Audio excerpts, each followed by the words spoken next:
¿Me acercas el tablero por este ladito o por aquí? Sí, señor. Gracias. Bien, les voy a invitar a hacer un ejercicio antes de que pues hace parte del tema que voy a trabajar. Entonces quiero invitarlos a compartir ese ejercicio. ¿Listo? Entonces si quieren dejen sus cositas por ahí a un ladito. Que lo puedan ver todos porque ya los de allá no alcancé. O arriba, si yo voy a poder pasar con el en la mano. Que no nos interrumpa ahí. Bien.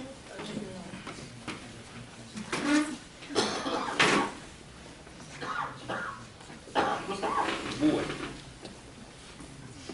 Listo.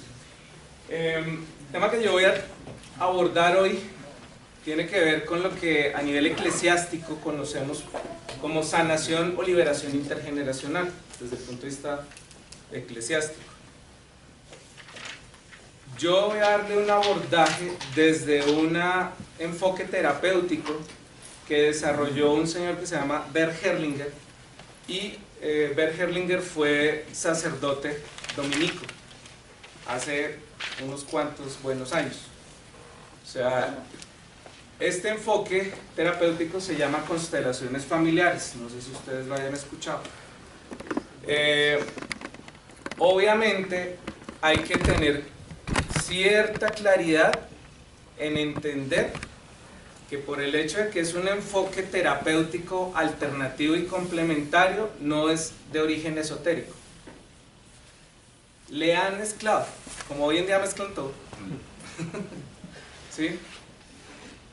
Entonces hay gente que le mezcla esoterismo, hay gente que le mezcla tarot, hay gente que le ha mezclado, pero la esencia como tal del enfoque terapéutico se llama constelaciones familiares. Y a lo largo de la exposición que les voy a compartir, les voy a mostrar los fundamentos a partir de los cuales las constelaciones hoy en día se reconocen como una técnica terapéutica no científica, porque está integrada por una serie de conocimientos complementarios.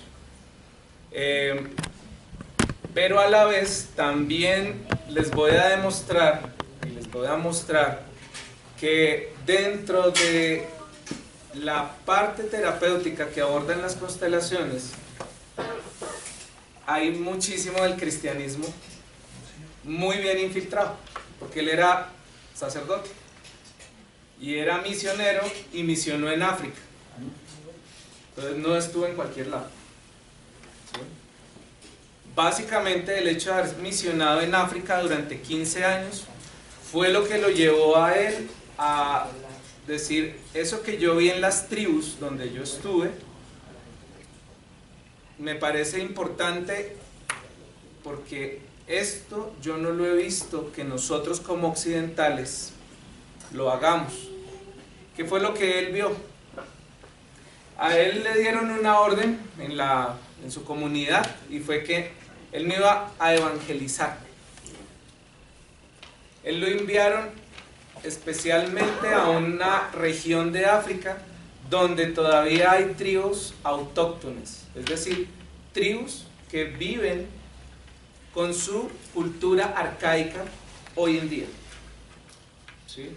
Entonces son tribus que no han sido tocadas por los occidentales, que todavía conservan sus costumbres, sus rituales, su cosmovisión espiritual, y a él lo enviaron allá a inculturarse. O sea, usted vaya a aprender, usted vaya a vivir a la manera que ellos viven. Durante 15 años estuvo allá. Los primeros años le costó porque él no tenía ni idea del idioma, porque él no sabía zulú. Entonces le tocó, como cualquiera de nosotros, si no sabemos un idioma, a señas. Y a tratar de entender un poco viendo, ¿sí? Y acompañar los rituales que ellos hacían. A partir de eso, pues en esos años, efectivamente empezó a aprender el idioma, a compartir con ellos las actividades, pero también se empezó a dar cuenta de una serie de rituales que ellos hacían en ciertas circunstancias que sucedían a veces entre tribus vecinas. Circunstancias como cuáles. A esta tribu se le perdió una cabra. Entonces esta tribu le enviaba un emisario a las otras tribus. Una por una tenía que ir a visitar y a llevar el aviso de que se había perdido una cabra a esta tribu. ¿Qué hacían ellos? Paraban a todo el mundo. Igual que nosotros, ¿no? Cuando hay un problema. No, eso siga para adelante. Por el camino arreglamos. Ellos no, ellos paraban. Recogían a su gente. Traían sus animalitos, y inmediatamente con el, podríamos llamarle el cacique o el chamán de la tribu, reunían a su gente, hacían fogata, hacían ceremonia, y ahí se sentaban a hacer su ritual hasta que aparecía la persona que haya cometido la injusticia. Los días que les llevaba. Él empezó a darse cuenta, porque como él tenía que rotar en esas tribus, y él iba con el emisario, porque esta gente, tratar de entender qué es lo que estaban haciendo. Cuando paraban y aparecía 2 o 3 días después la persona que se había robado la cabra, lo ponían en el centro, no en la fogata, ¿no? Lo ponían en el centro y venía la pregunta, pero no es la que nosotros hacemos. ¿Por qué lo hiciste? No. ¿Para qué lo hiciste? Eso es otra historia. Es que nosotros para dar machete, divinos. ¿Sí? Pero a ver, preguntar era, ¿por qué? ¿Para qué hiciste eso?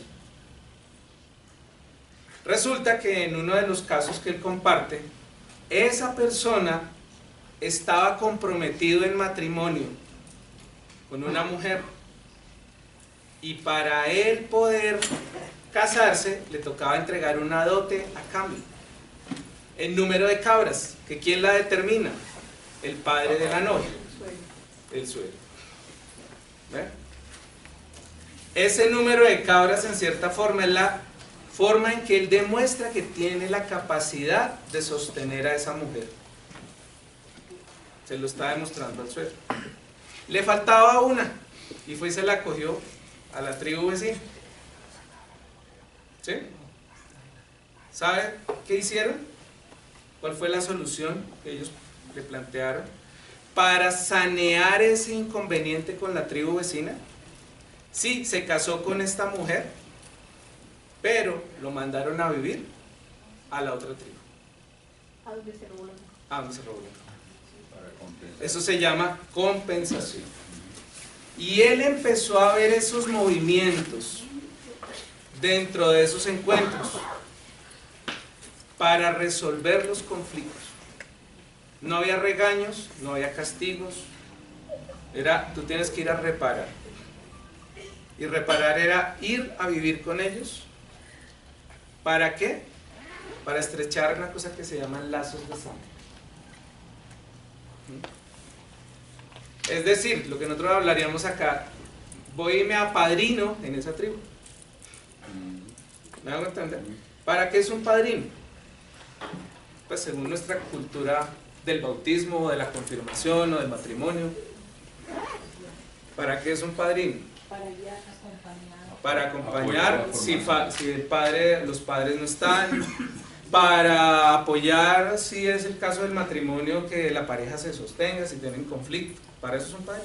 Entonces, ¿ellos qué hacían? Tenían algo similar, enviando a esa persona a la otra tribu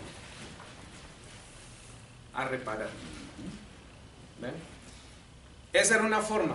Había otra manera que él empezó a ver como actos decía como teatrales. Entonces, ¿qué hacían? Yo tengo un problema, lo comparto con la gente, tengo un conflicto, lo expongo, y era como si varias personas salían como a un escenario, y cada uno desde los personajes que él había nombrado representaban el conflicto. Si había un niño, o sea, si era un tema de familia con los hijos, entonces salía alguien que lo representaba a él, a su esposa, a sus hijos. Y cada uno desde quien estaba representando le proponía una solución. Entonces, al final la persona que había pedido la ayuda, ¿cuántas soluciones recibía? Por lo menos 4 si tenía esposa y 2 hijos. Y a partir de eso podía tomar decisiones más centradas y no aceleradas como nosotros hacemos. Entonces, partiendo de esas situaciones que él empezó a observar allá, él decidió venirse a Alemania a estudiar psicoanálisis, a formarse como psicoanalista, que era lo que estaba de moda. Pues estaba Freud, estaba Jung, estaba...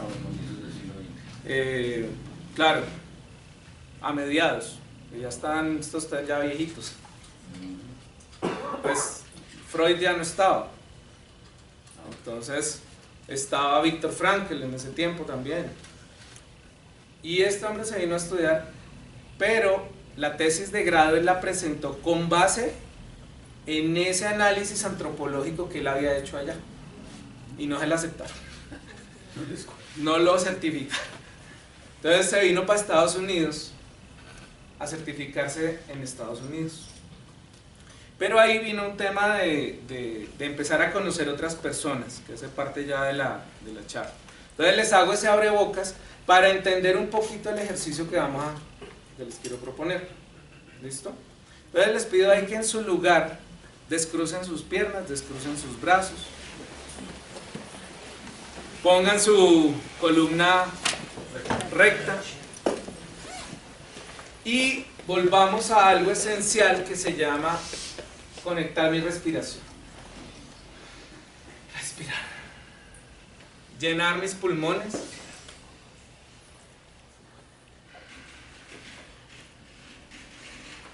Porque ahorita, o sea, sé que estas 2 charlas especialmente son pesadas por el almuerzo. En este momento quien está prestando atención realmente es tu tercer cerebro. ¿Ustedes saben que tenemos 3 cerebros? ¿No? Reptiliano, emocional y racional. Este es el cerebro más antiguo. Y hoy hay estudios científicos que comprueban que tenemos neuronas en el sistema digestivo, neuronas en el corazón y acá. Hay 3 cerebros. Y los 3 están energéticamente conectados. Por eso hablamos hoy de psicosomática, es decir, de enfermedades o síntomas que aparecen a partir de mi percepción de lo que vivo, de lo que me sucede o de lo que no resuelvo. Y con lo que me acostumbro a vivir ahí en que llamamos la zona de confort incómoda. ¿Listo? Entonces, ¿qué vamos a hacer a través de la respiración? Como conectarles a esos 3 cerebros. Decirle al reptil, hey, despierta.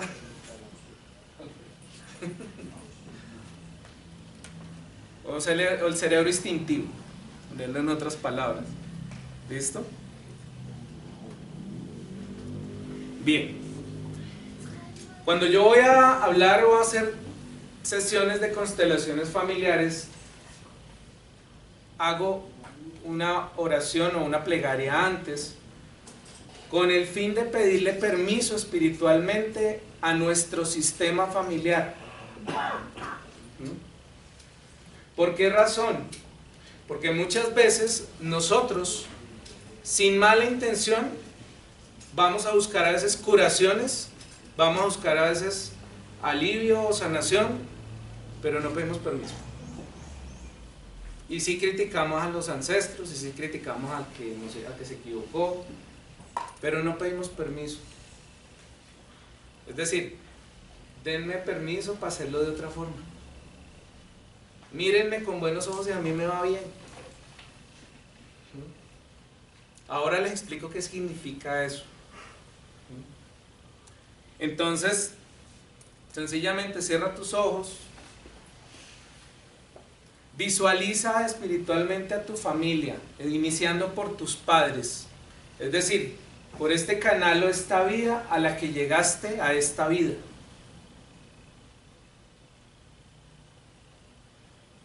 Y respira. no te ahogues. Porque es que ahí se están activando, inmediatamente se activan memorias cinéticas nuestras. Si yo tuve una experiencia de gestación en el vientre dolorosa o difícil, a veces como que me ahogo. Y eso se activa automáticamente en mi cuerpo.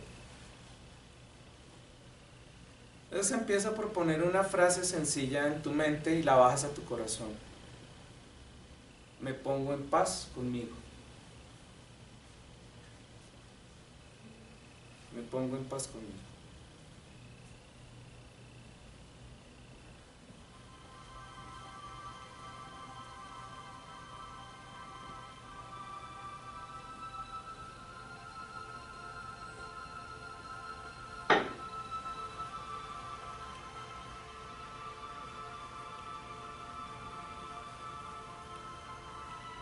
Me pongo en paz conmigo.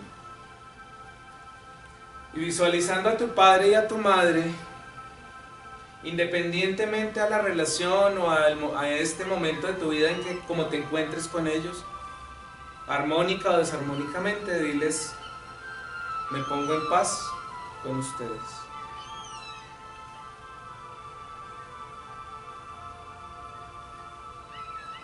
Y poco a poco empieza a visualizar a tus abuelos, bisabuelos, y como que detrás de ellos se va aumentando esta cantidad de personas, hasta hacerse incontables, que son muchos.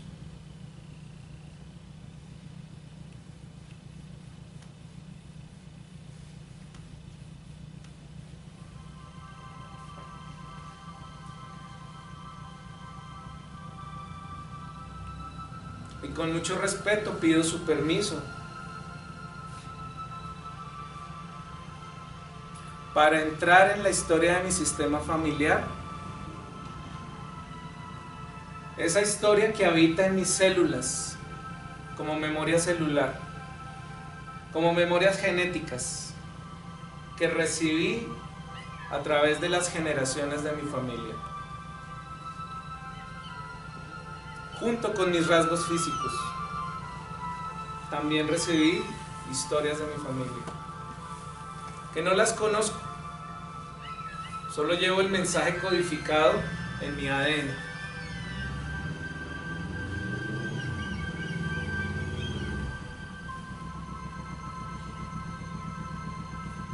Con mucha humildad pido su permiso para entrar en esas memorias.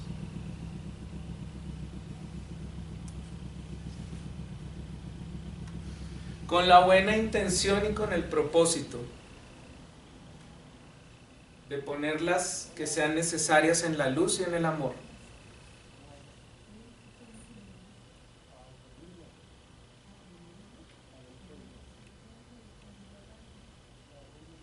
Y en lo que me sea posible, ir a la reconciliación, a la reparación.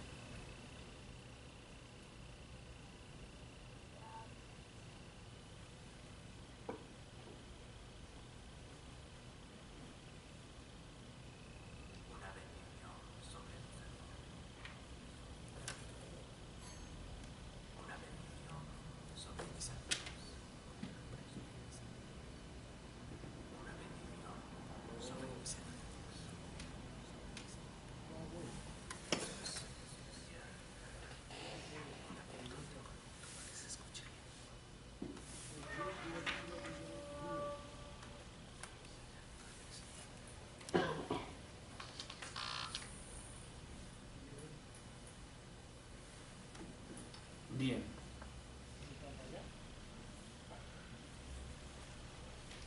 Y iniciamos con una bendición. Vamos a ver si que sea audible para todos. ¿Listo?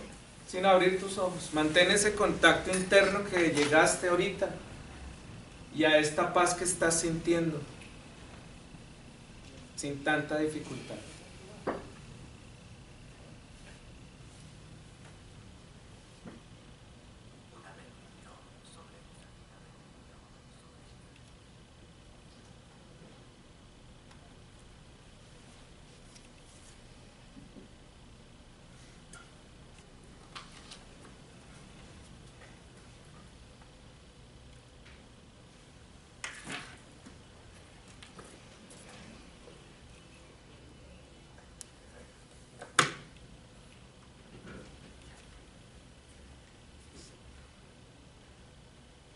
Una bendición sobre mi familia. Una bendición sobre mi familia. Y la vas repitiendo despacio. Una bendición sobre mis amigos. Una bendición sobre mis amigos.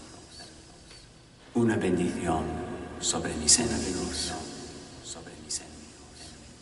Jesús envía una bendición. Una bendición.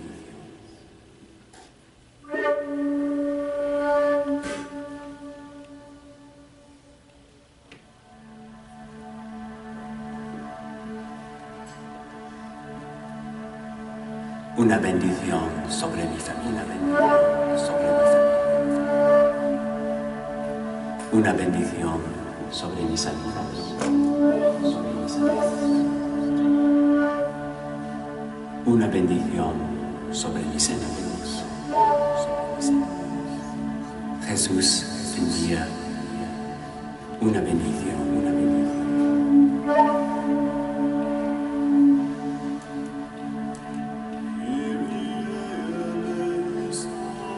Una bendición sobre mi familia. Una bendición sobre mis amigos.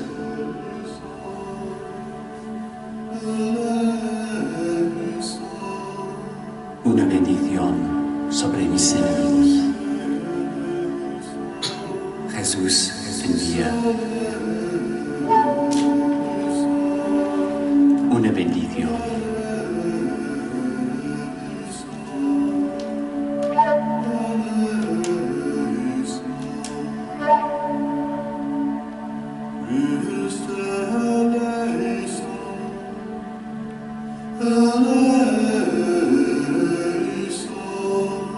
Vida en mí, verdad en mí, camino en mí, vida en mí, verdad en mí, camino en mí, una bendición sobre mis hijos.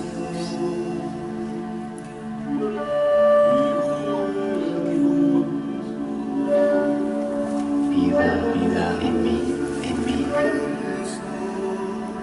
verdad en mí, Jesús envía camino en mí, una bendición.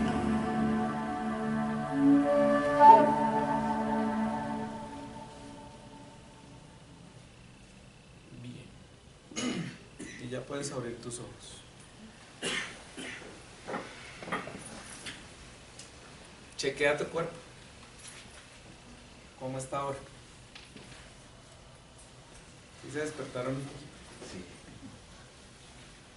Listo. Es decir, cuando yo quiero preparar un espacio o un tiempo para algo que yo quiero hacer, el primer paso es disponerlo. ¿Sí? Esa es mi metodología. O sea, yo durante la charla les voy a ir contando cómo trabajo yo en mis consultas y en el servicio que yo presto, desde las constelaciones familiares, que es una de las herramientas que yo utilizo. Entonces, parte del proceso que yo acompaño, de los procesos que yo voy acompañando, trato de utilizar todo tipo de herramientas que a mí me faciliten, valga la redundancia, facilitarle a las personas su proceso.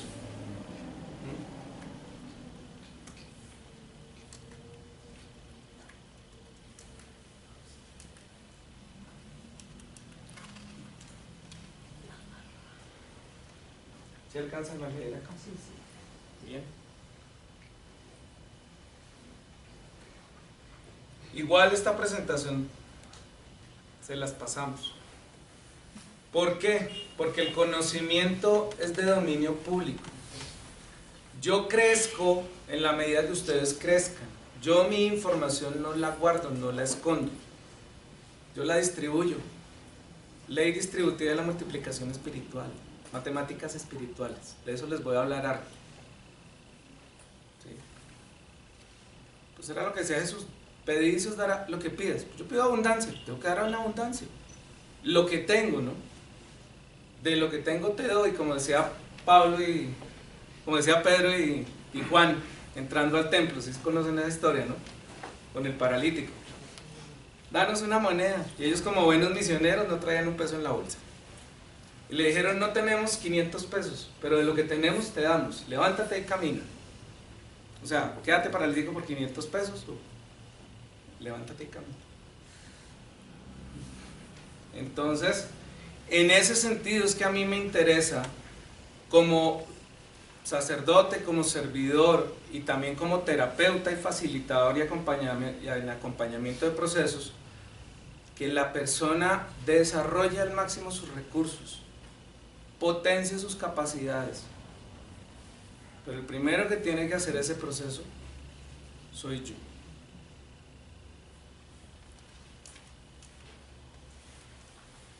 San Juan de la Cruz, ¿lo conocen? Al atardecer de la vida seremos examinados en el amor. La pregunta no es ¿cuánta plata hiciste? ¿Cuánto amaste? ¿Amaste? ¿O solo exigiste? ¿Te quedaste esperando? Y ahí vienen esas preguntas existenciales y profundas. Entonces, esta parte que aún no he entrado en la materia es ambientación.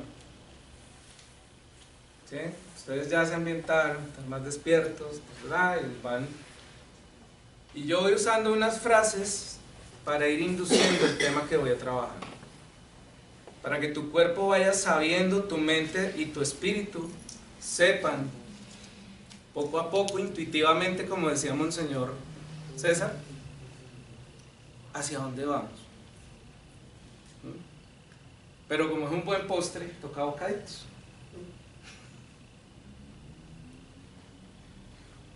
Conoceréis la verdad y la verdad os hará libres. Esas las hemos escuchado, ¿no?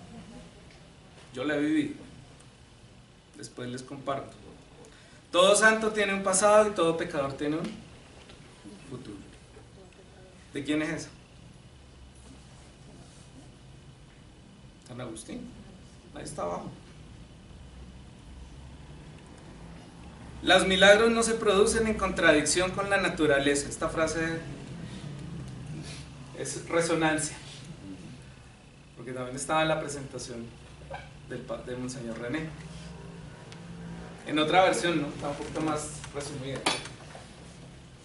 El bien no hace ruido y el ruido no hace bien. Hace más ruido una bomba que explota a millones de caricias. Y ahí está la diferencia. Que el bien trabaja en silencio. Estas las hemos también escuchado harto. Ganarás el pan con el sudor de tu frente. Yo me voy para que ustedes tengan vida y vida en abundancia. Y les dejo el Espíritu Santo para que hagan cosas más grandes que las que yo hice. Y ahí es donde está este tema de la abundancia y la generosidad. Es decir, mi maestro me enseñó que un buen maestro forma maestros. Y que no se afana y no le preocupa que esos maestros que forma crezcan más que él. Porque por eso la promesa es que hagamos cosas más grandes que las que él hizo. Esa es la promesa. Y ahí nos dejó la herramienta, que es el Espíritu Santo, para que hagamos eso. ¿Sí se dan cuenta?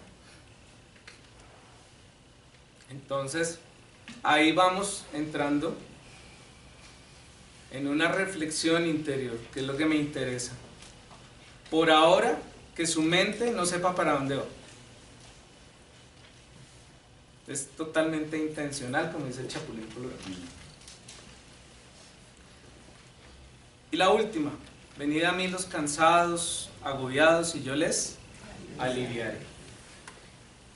Esta es mi punto de partida en cualquier proceso terapéutico con cualquier persona que llega, independientemente en el nivel de ansiedad o de conflicto en que llegue.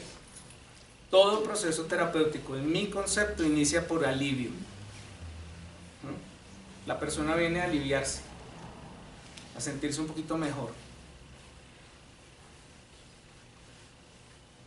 Los milagros y las curaciones que hacía Jesús, sí, se daban, pero eso implicaba que la persona había llevado un tiempo de proceso de vida a donde había llegado a un punto donde ya decía, no, ya no quiero más de esto, quiero cambiar realmente, o sea, quiero cambiar. Pero nuestras estadísticas terapéuticas hablan y nos cuentan que solo el 1% de las personas que vienen a consulta realmente quieren un cambio en su vida, el 1%. El otro 99% lo repartimos en 3 grupos. Un 33% que vienen por alivio, analgésico espiritual. ¿Sí? Es que me siento mal, quiero que alguien me escuche, ¿verdad? Tú lo escuchas, se tomó su aspirina para el dolor de cabeza espiritual y tú no lo vuelves a ver en 2, 3, 4 meses, un año. ¿Sí? Cuando la crisis vuelve y ya no me lo aguanto más. El 33% la pasan así. Y no estamos hablando de un tema moral, de bueno o malo, no, es que así vivimos. ¿Sí? Los analgésicos, pues las propagandas nos ayudan con esa tendencia, es decir, pase la gripa sin sentirla, tómese esta pasta para el dolor de uña del dedo meñique, tómese la otra pasta para el dolor del cabello, del pelo, etc. Y cuando le pase el efecto, tómese la otra para otras 12 horas. ¿De qué? De alivio. Pero Jesús dice, vengan a mí los cansados, que yo los aliviaré. O sea, no le ofrece curación a todo el mundo. ¿Me hago entender? El otro 33% vienen a hacer procesos de readaptación al conflicto. ¿Entienden esa frase?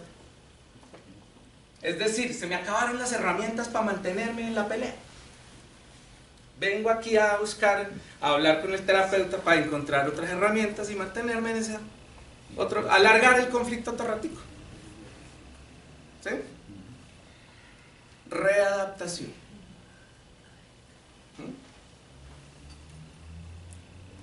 Pues como decía el padre Juan Dacundo cuando decía, buscamos atajos espirituales, la queremos instantánea. ¿Sí? Pero el único defecto que Dios tiene es que no es instantáneo. Él deja que tú te desarrolles el tiempo que te requiera hasta que por ti mismo, por tu propia autoestima, te des cuenta que tú tenías la capacidad. La otra famosa frase, yo que te creé sin ti no te puedo salvar sin ti. Necesito de ti para que tú lo hagas por ti mismo, porque yo te di todos los recursos para que lo hicieras. Puse en tus manos todos los talentos y capacidades para que lo hagas. Las infinitas posibilidades del universo, en abundancia, de lo que pidas. Ahora más altico, mira, vamos a ver qué es lo que pedimos. Normalmente, o por costumbre o porque me enseñaron. Y el otro 33%, adivinen a qué viene.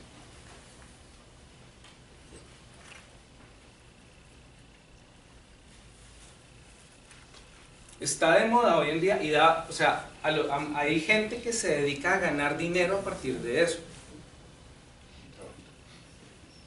Turismo espiritual. El otro 33% viene por pedigrí espiritual. Oye, yo estuve en el terapeuta y estuve en el otro y fui a que me leyeran las cartas y vine y no sé qué. Y van a que los manoseen en todos lados, espiritualmente.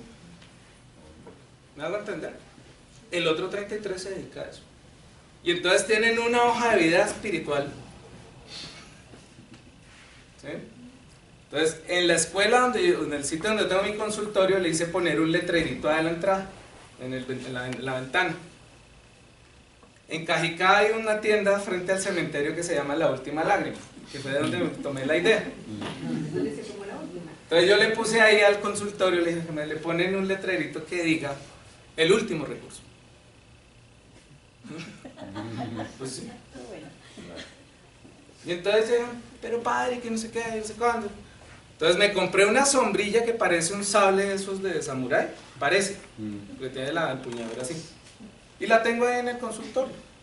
Porque a mí me gusta trabajar mucho con símbolos. Es la forma en que desde niños hemos aprendido. Y le digo a las personas, cuando me cuentan su pedigrí terapéutico, entonces le digo, ¿y a mí me vas a dar la oportunidad o me descabezas de una vez? ¿Sí? ¿O cuántos curas necesita? Y yo le hago aquí un comité. Porque ¿cuántas veces ha confesado esto? Y todavía no creen en el perdón, todavía no creen en la absolución.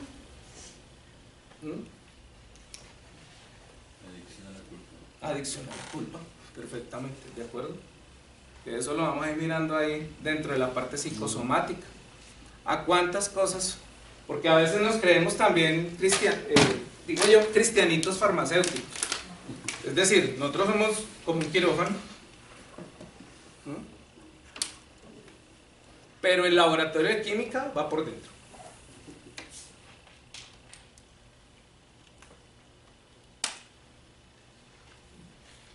Bien, mi visión de la parte terapéutica es integrativa y holística. Hago la salvedad. No es esotérica. Para que entendamos que a mí yo comprendo que hay diferentes abordajes terapéuticos desde los cuales yo puedo obtener unas herramientas que me ayudan a facilitar el proceso de sanación de la persona. Porque yo no puedo tener un tratamiento estándar. Esto no funciona igual que las pastas o que el Postan de 500 o el Comadín de no sé qué o el otro de no sé cuánto. Esto no es estándar. Cada persona es un universo diferente, como decía nuestro querido Aristóteles hace muchos años. Conócete a ti mismo y conocerás el universo.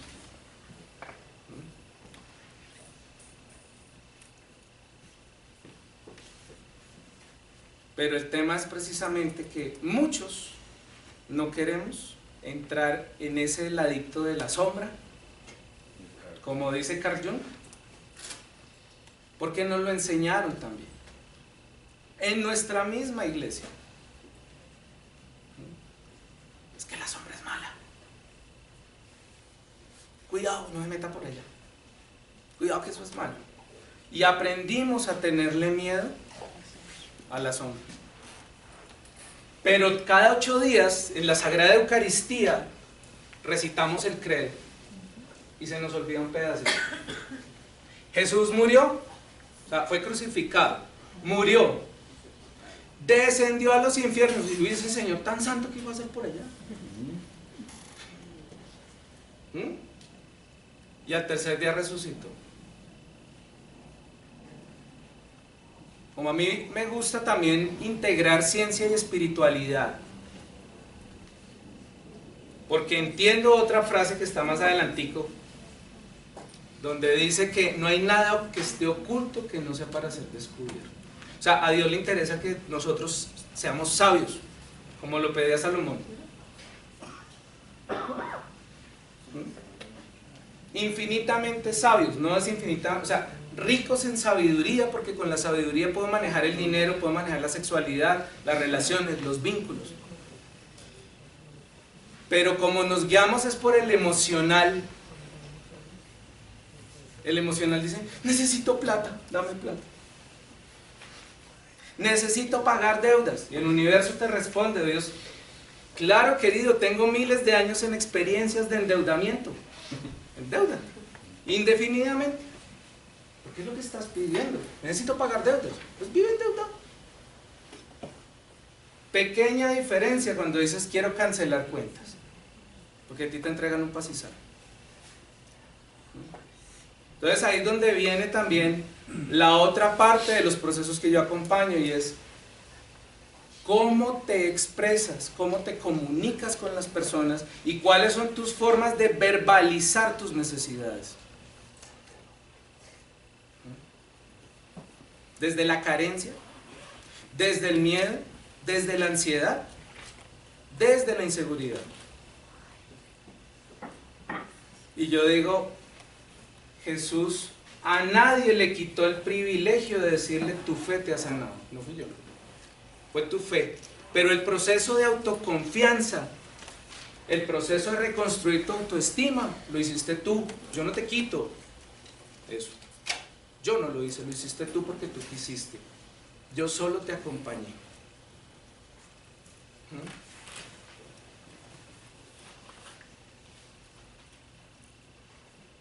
Y ahí está la cuestión. Y hablábamos esta mañana de la gratuidad. Era la palabra con que cerraba Monseñor René. Y viene a mí el pasaje de los 10 ciegos que curó Jesús, y solo uno regresó a decirle gracias. Los leprosos. Y le dijo: ¿dónde están los otros? ¿Dónde está el 90%? Como ya me curaron. Repartiendo los 3 grupos. ¿Ve? Bueno, a mí me gusta juntar a veces historias ahí. Digo, de pronto esos fueron los que los apóstoles encontraron curando por allá y le fueron a dar quejas a Jesús.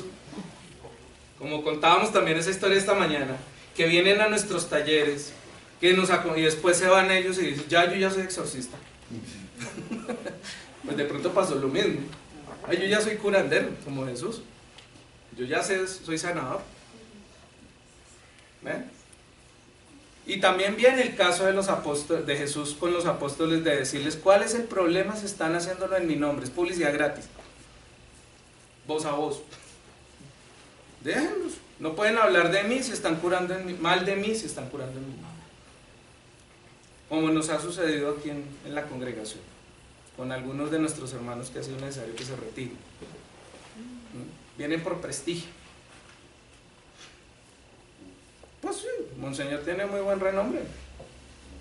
Pues, y hay un dicho acá muy colombiano, latinoamericano, que el que a buena sombra, al que el buen árbol se arrima, buena sombra lo cobija. Pero también en ese sentido hay la confianza profunda de que el sistema por sí mismo, cuando tú no estás alineado con los principios profundos, el sistema te saca. Me refiero a los valores, a los principios.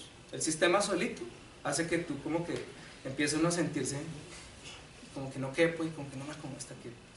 No puedo seguir. Porque este camino es exigente.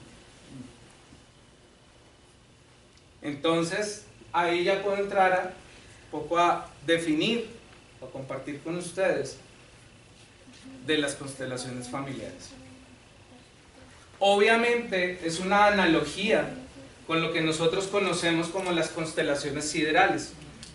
Todas estas graficaciones que han hecho las diferentes culturas durante miles de años del espacio.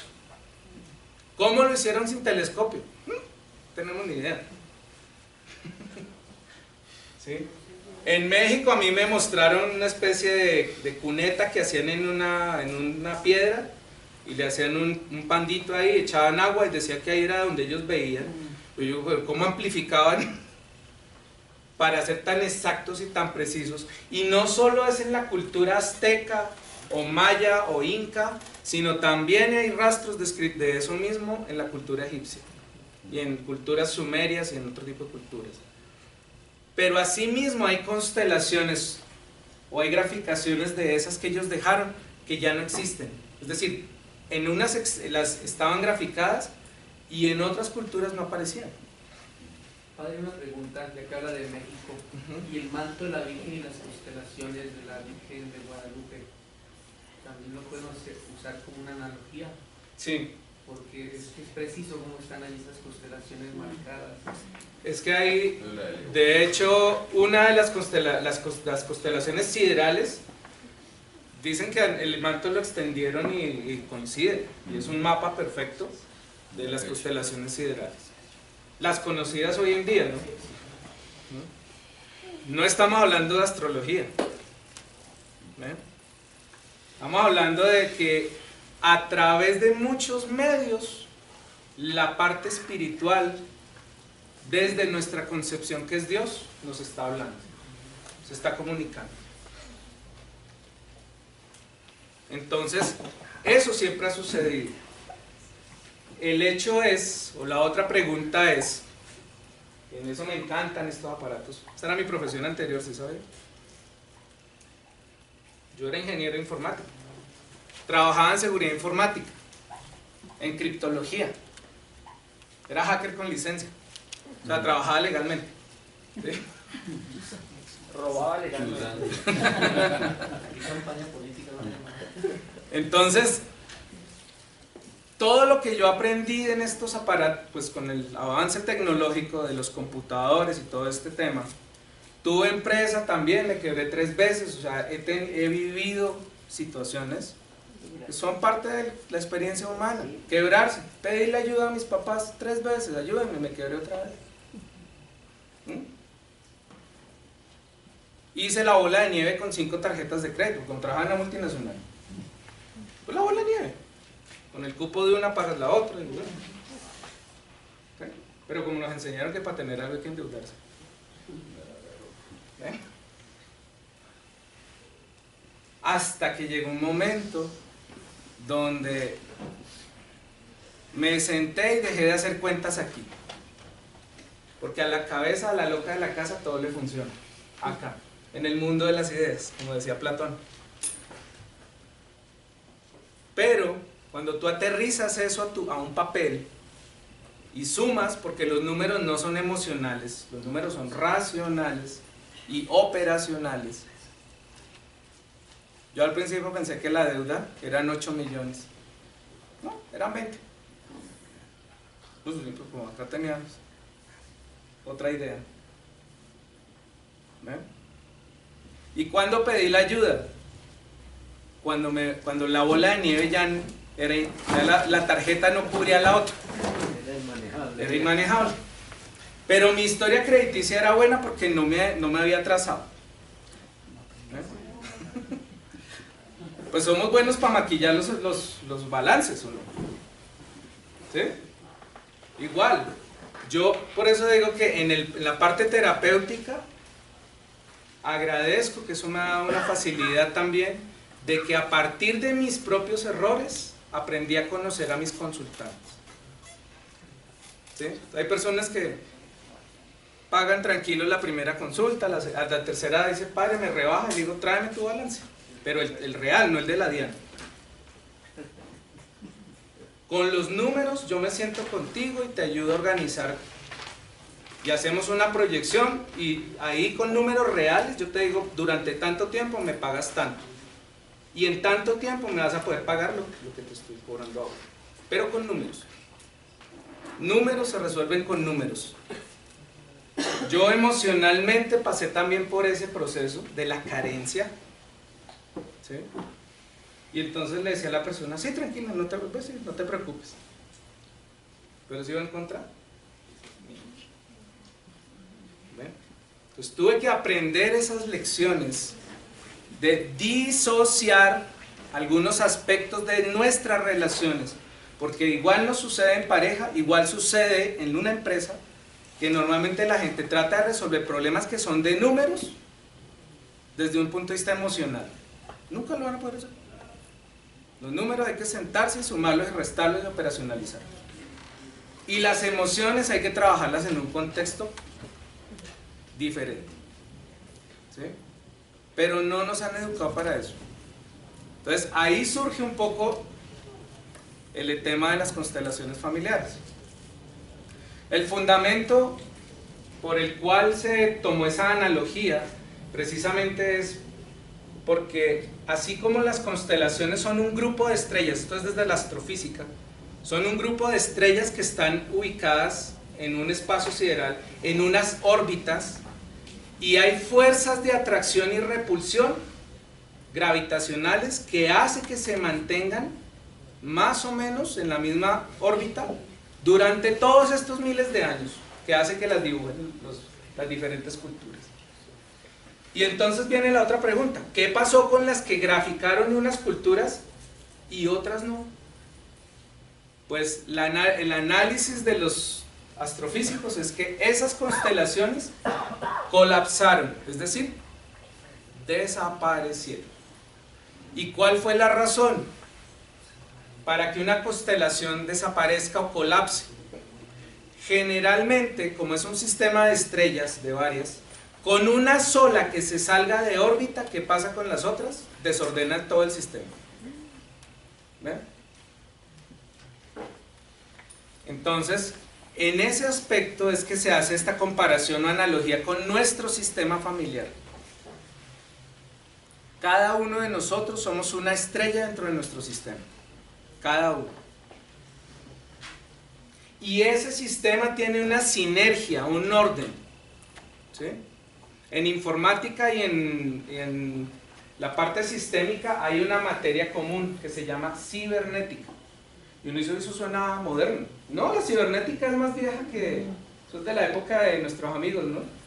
Claro, los presocráticos ya construyeron discursos. Exacto. O sea, venimos hablando de sistemas organizados hace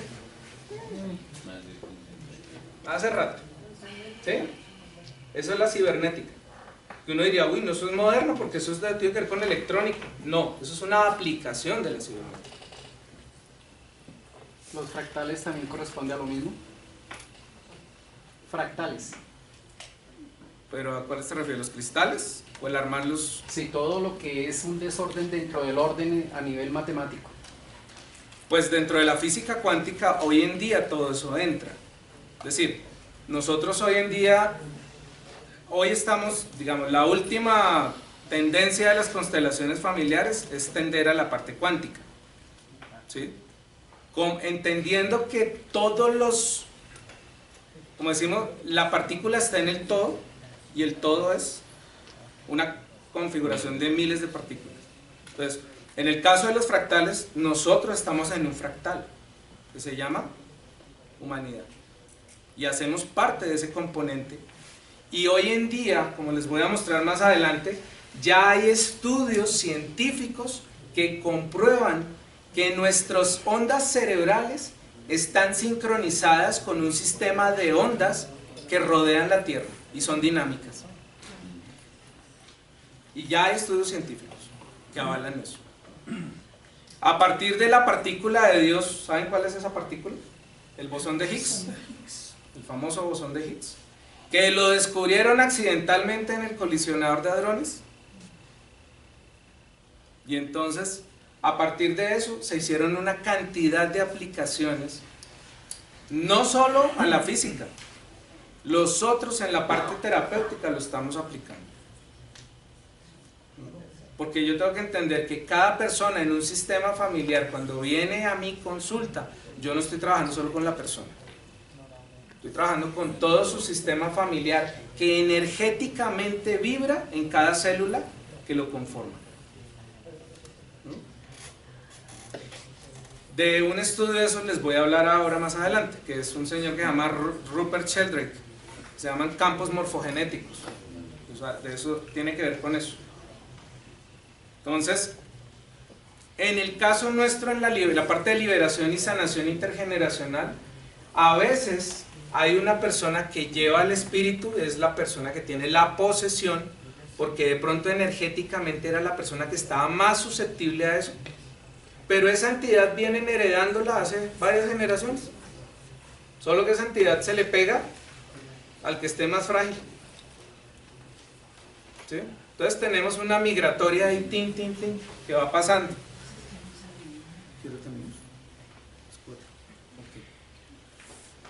Bien. Me toca acelerar un poquito. Ya me hicieron señas. Pero en dado caso mañana podría retomar otra parte. Miramos mañana. Debería. Porque esto es profundo. Esto es profundo. Entonces, este es el eje que de todas las vertientes que han aportado al gran río que nosotros llamamos constelaciones familiares. Y nosotros las partimos en cuatro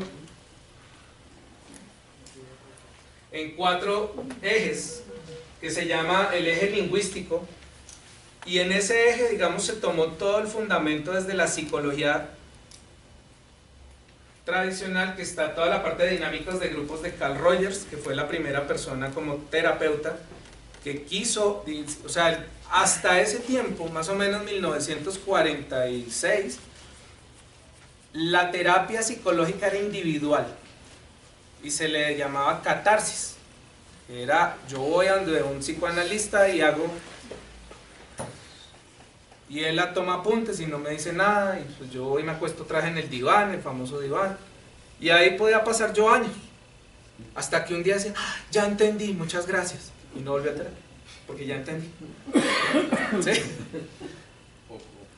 Entonces, Carl Rogers dijo, pues tengo en mi consulta varias personas con algunas problemáticas parecidas. ¿Qué pasaría si yo llevo a esas personas a un grupo y empiezo a trabajar con grupos, con temas parecidos? Pues resulta que a partir de ahí salió su primer libro, Técnicas de Grupos.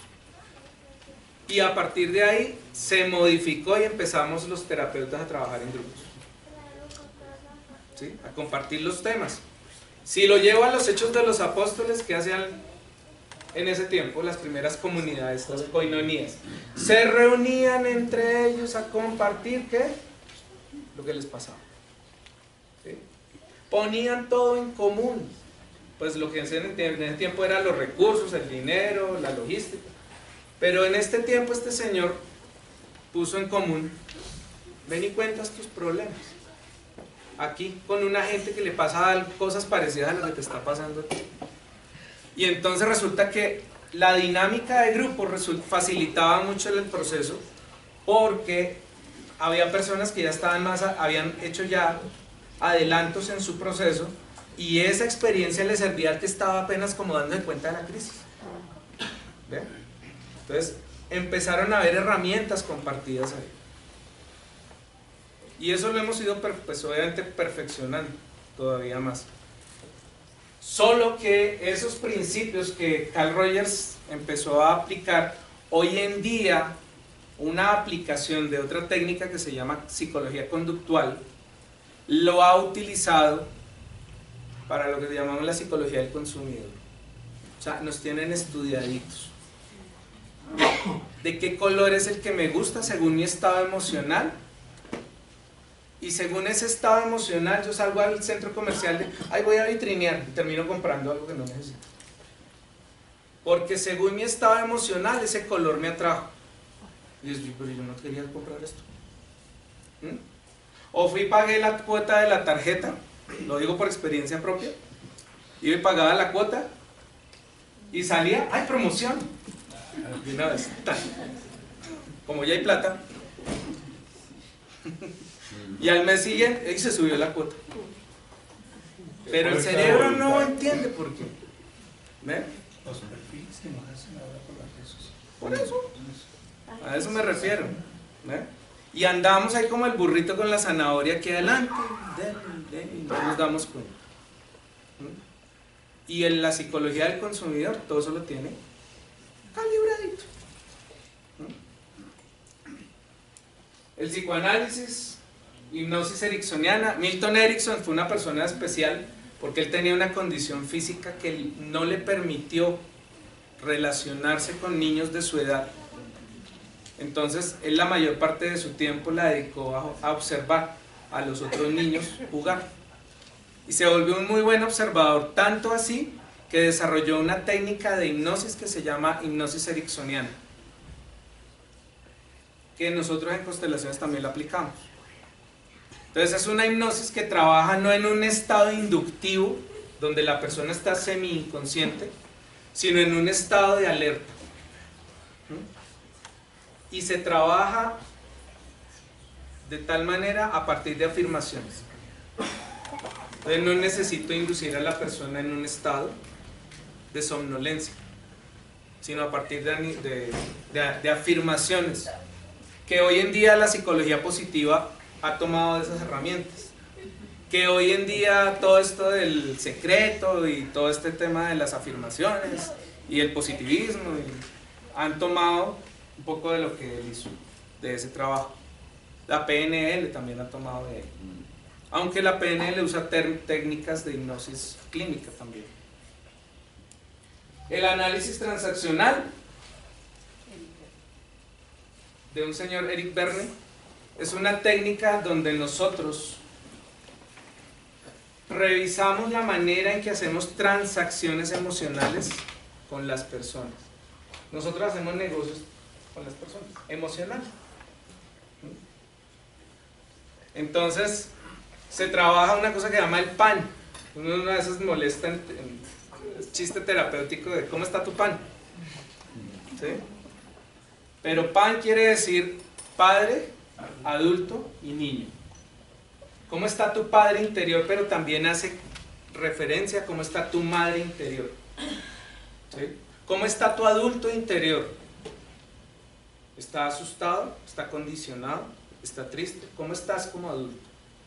¿Y cómo está lo que hoy en día la psicología del desarrollo ha aportado, que se llama tu niño o tu niña interior?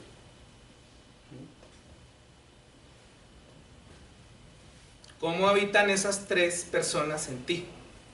Porque también hemos tomado un poco desde la percepción del cristianismo de tu Trinidad interior, tu padre, tu madre y tu internamente. ¿Cómo los tienes? ¿Sanos? ¿Resentidos? ¿Estás resentido con tu papá, con tu mamá? Porque esa parte de las constelaciones le aportó un conocimiento y tiene que ver con el cuarto mandamiento. ¿Se acuerdan cuál es? Excepto mis compañeros. Honrar a padre y madre. ¿Sí? Entonces, ¿cómo honramos a papá y a mamá? Maldiciéndolo, desgraciado, esa es mucha no sé qué, ¿por qué me tocó esta familia? Etcétera. Eso no pasa. Digo, alguna vez, monseñor, que tenemos para escribir unos cuantos guiones de... Entonces, en ese aspecto del análisis transaccional, las constelaciones toman esa herramienta para decir, sí, hay que honrar a papá y mamá, pero no de la manera que a veces nos enseñaron en la iglesia. Es decir, sí, mi papá me abusó de mí, me violó, me maltrató, me golpeó, y yo tengo que amarlo. Pues ese es el mandamiento, ¿no? Pero humanamente hay una cosa que se llama resentimiento, la herida. Y yo como terapeuta no puedo echarle, perdónenme la expresión, un pajazo mental a la persona y decirle, no, date cuenta que no pasó nada. Pero si me pegó, me molía a palos. Entonces yo con la persona le digo, sí, tal vez tu padre siga siendo la persona que tú conoces, afuera, ¿sí? Pero internamente, por su bienestar, porque es que ahí ya entra otra parte que es la psicosomática, que cuando yo tengo resentimientos, tengo rabia reprimida, tengo rabia fría, empiezo a dañar el hígado, empiezo a dañar el páncreas, empiezo a tirarme la vesícula, los riñones. Yo sé que hay un tiempo para preguntas, pero es que se me mordía la lengua. Eric Berne afirma que no solamente tenemos un padre, o un adulto, o un niño, sino que hay un padre natural y hay un padre programador.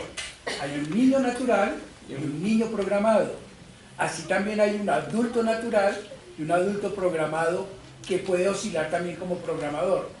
De tal manera de que cuando uno mira ciertas conductas de abuso, de maltrato del padre programador, le permitiría a uno decodificar en esa historia, en ese proceso existencial, cuál sería pues, el acompañamiento que merece el consultante o que necesita el consultante.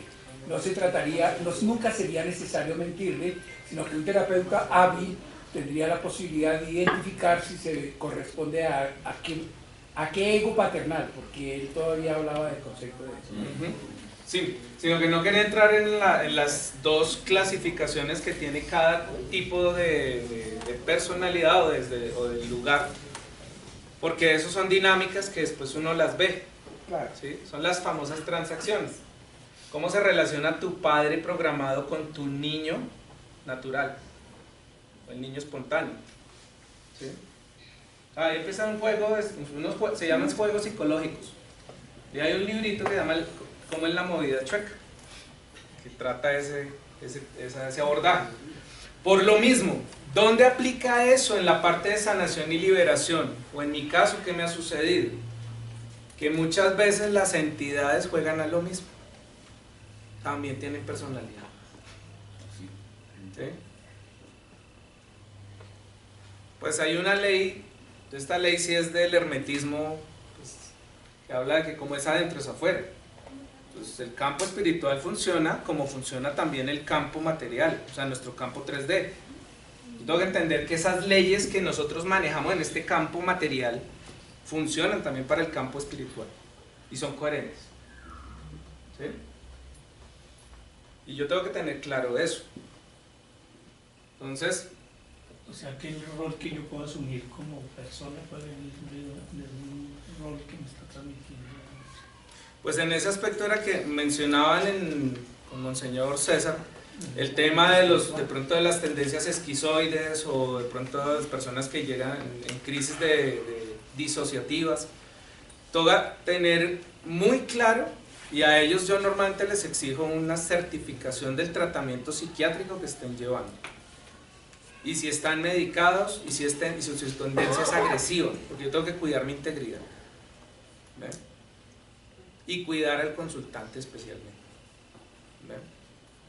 Entonces, todo eso, digamos, dentro de los marcos legal, yo tengo que tenerlo claro. Y tengo que entender si la persona realmente tiene una posesión o es que tiene una disociación de su parte mental, psíquica, y que necesita estar medicado. Si es humano o es espiritual. Exacto. Sí, pues eso ya... Pero la multiplica. Bien.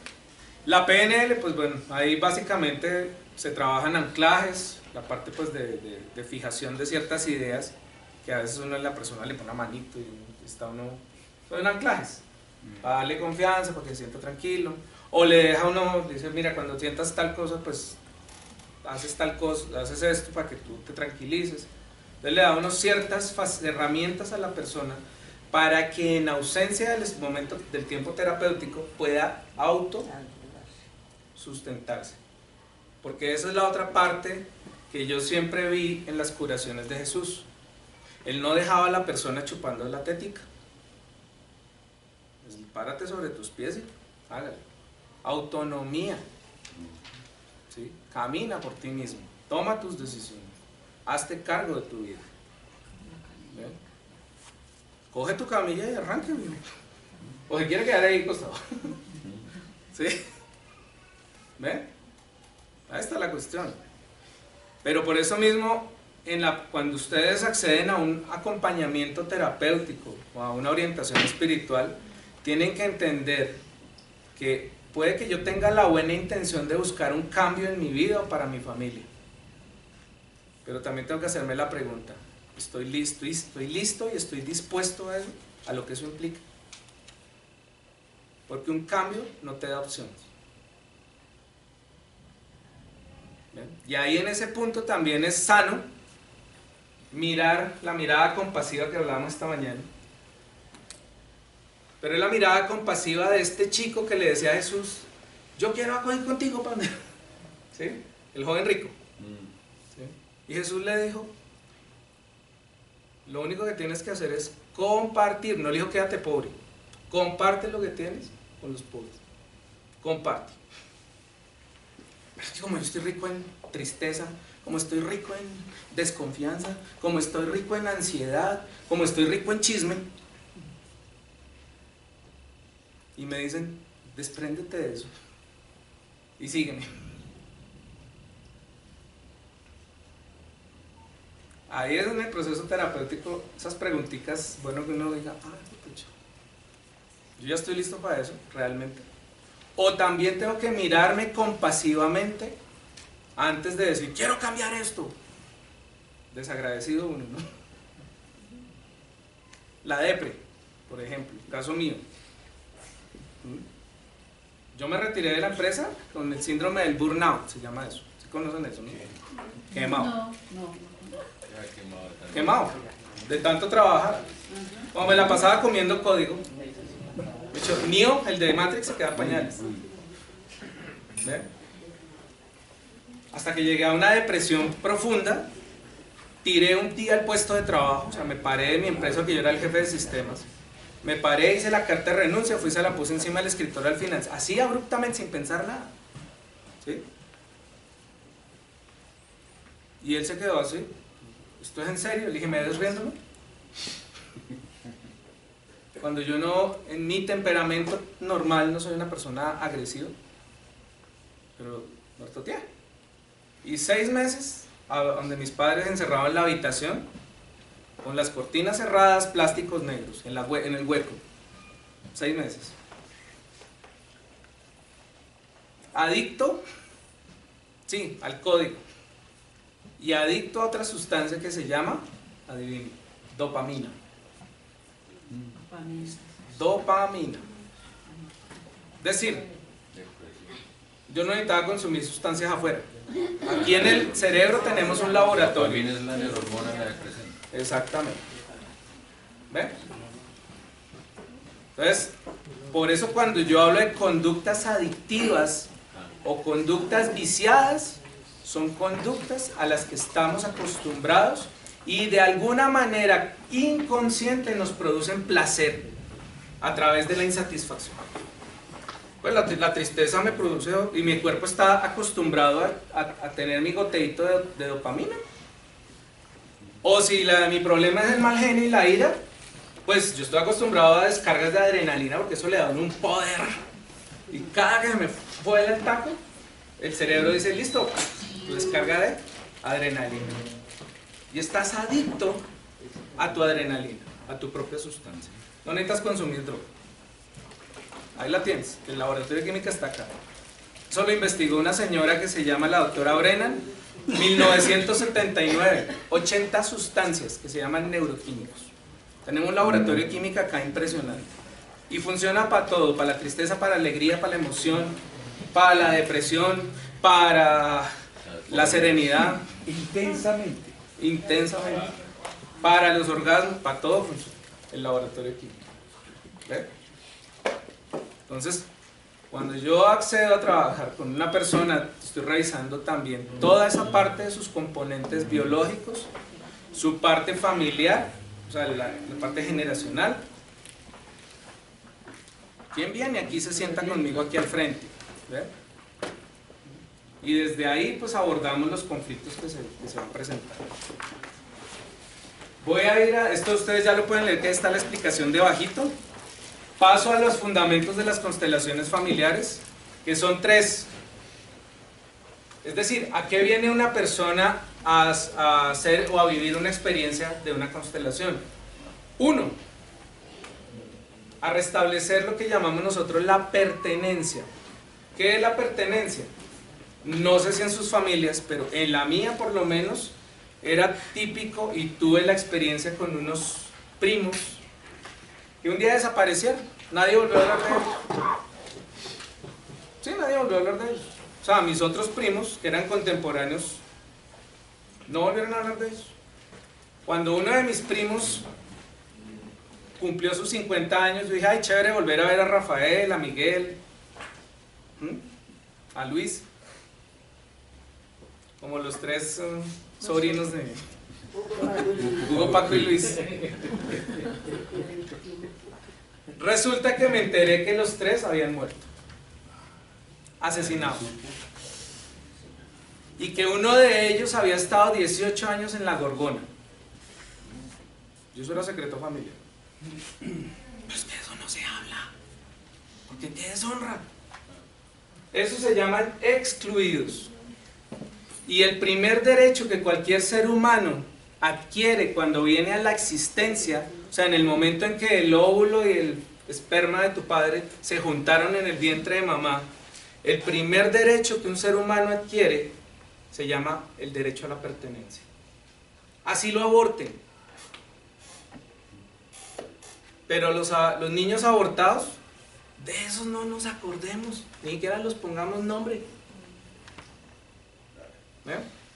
Y esos niños, más adelante vamos a ver que se llaman fantasmas. Quedan como fantasmas en la familia. Ánimas en pena, decimos en griego, ¿no? Las ánimas. Que es diferente al ánimus. Es el ánima en pena por ahí. Y entonces tienes otro hijo, y ese hijo vive como deprimido, como triste. Y tú dices, pero ¿por qué no tiene como berraquera para la vida? No, porque es que el fantasmita le consume energéticamente, le chupa, y trata de llevarlo hacia donde él está, porque él también quiere compañía. Y con el tiempo hacia su adultez es muy posible que esa persona desarrolle tendencias suicidas. Y tú dices, ¿pero de dónde? En la familia no hay ninguno. Pero como los papás dicen, no, del aborto eso no hay cuenta. Eso callado. Entonces, derecho a la pertenencia. Todo ser humano pertenece al sistema. Entonces dirán, ¿qué hacemos con los niños que se abortaron? Lo que haría cualquier buen cristiano: reconocerlo, incluirlo, reparar el vínculo. O sea, tienes un lugar en esta familia y siempre lo tendrás. Y te vas a llamar así. Y siempre te llevaré aquí, en el corazón. ¿Ven? Porque los mantenemos, o sea, para que contextualicemos, hablar del purgatorio ya sabemos que no se llamaba así, se llamaba purificatorio. Pero como era necesario meter terror, pues es más doloroso una purga que hablar de purificación. ¿Ven? Entonces, esos niños quedan por ahí penando, olvidados. ¿Sí? Y el otro hijo, el siguiente, purgando, porque nada le sale en la vida, porque su energía vital está bajita y no sabe por dónde se le va. No sabe. ¿Ven? Entonces, esos niños que no han sido reconocidos los llamamos yacientes. Están yaciendo ahí, olvidaditos. Segundo orden. Padre, una pregunta. Señor. A esos niños, tanto voluntaria como involuntariamente, me refiero es que la madre propicia ese aborto, y también los niños que de pronto por alguna enfermedad o algún problema mueren, ¿los dos cumplen esa misma misión? Es decir, ¿llegan a ser fantasmas o llegan a hacer lo que usted está comentando? Si es un aborto con natural. eso espontáneo el aborto. No, si es un aborto Por natural. reclamo, Mire, por diabetes. Yo he tratado a mujeres con miomas, mujeres que no han tenido embarazo, con miomas, o con, ¿cómo se llama? Quistes Sí. Sí. en los ovarios o nódulos en los senos. Entonces resulta que si esa persona no han tenido relaciones sexuales, no han tenido embarazos y llevan ahí un poco de nudos, yo les pregunto inmediatamente, ¿quién abortó en tu familia? Porque hay una frase nuestra en la Biblia que es: los padres se comen las uvas verdes y a los hijos les rechinan los dientes. Y eso en física cuántica se llama resonancia de partículas. Sí, yo pegué el eco por allá, pero el otro electrón salió por allá. El espejo se refleja. Si yo no lo asumo, energéticamente el sistema dice: democracia. Aleatorio. ¿Ven? Y no es aleatorio, porque hay una matemática que la Escuela Francesa de Psicogenealogía ya se ha decodificado. A mí me encanta eso, porque como Dios tiene contados todos los cabellos que uno tiene, hasta los que se han caído. Padre, pero en el caso por lo menos de los antepasados que ya por no están todos fallecidos, por lo menos yo mis abuelitos ya solamente mis padres, y entonces todo es historial hacia atrás. Y además nadie le contó y nadie le va Fácil. a contar. Fácil. Es fácil. No hay nada oculto que no sea para ser descubierto.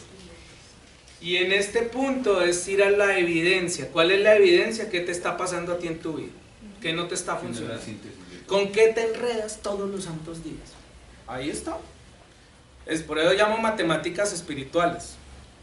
Porque hagan de cuenta que es como cuando nosotros en el colegio nos decían: hagan los ejercicios de álgebra de Baldor de tal página, hagan los 25 ejercicios. Y uno de avión, de avispado, llegaba y cogía a hacer el último, el más difícil, porque eso le iban incrementando el grado de dificultad. Y entonces decía: no pude, ya lo hice 5 veces y no me dio ninguna, la respuesta no es. Entonces empiezo a devolverme 5.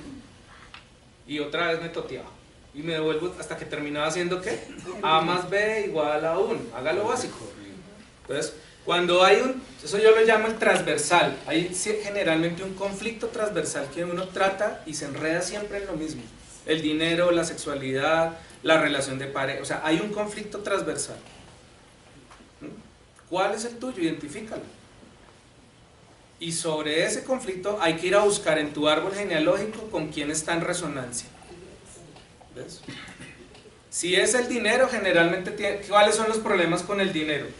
Que se robaron la herencia, que le dieron por la cabeza al otro, ¿sí? Se cometieron injusticias y que usted pague deudas, usted, pero ni que millonario en deudas, y pago y voy a terminar de pagar y ¡pum! Me sale otra deuda y no puedo salir de ese. Entonces, ¿qué es lo que está sucediendo?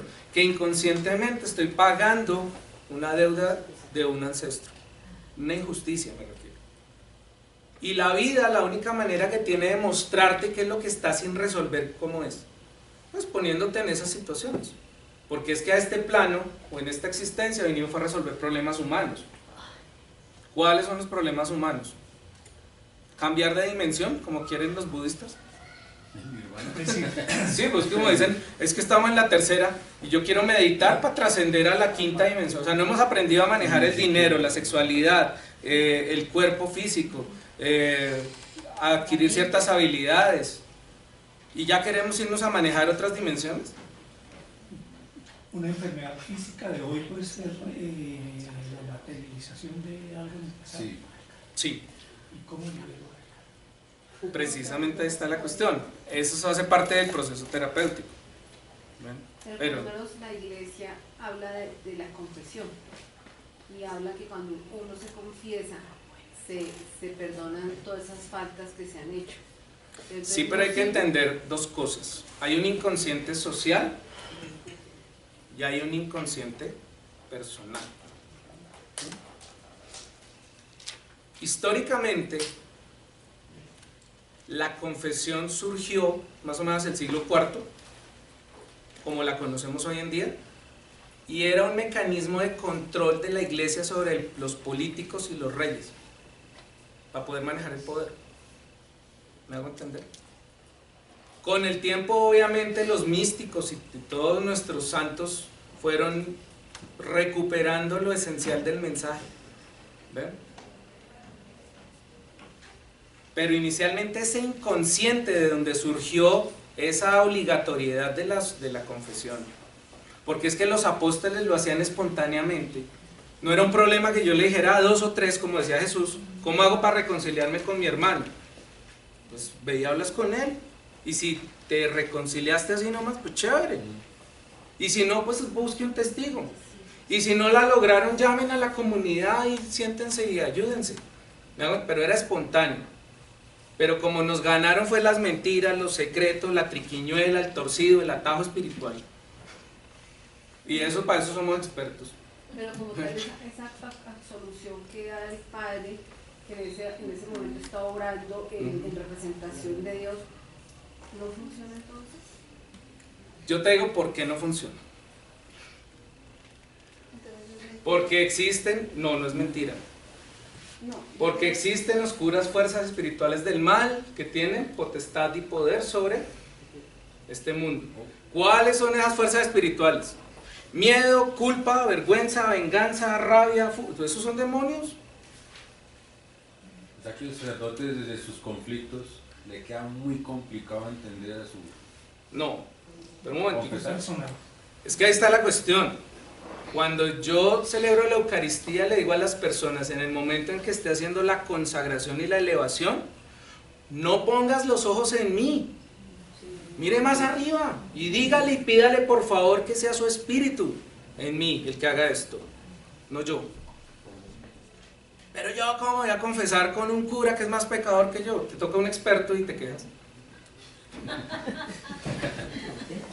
Pues, pero si tú decides en dónde pones los ojos, en el hombre frágil, todos lo somos. Un aporte del texto también lucano, las 70 veces 7 es la confesión constante.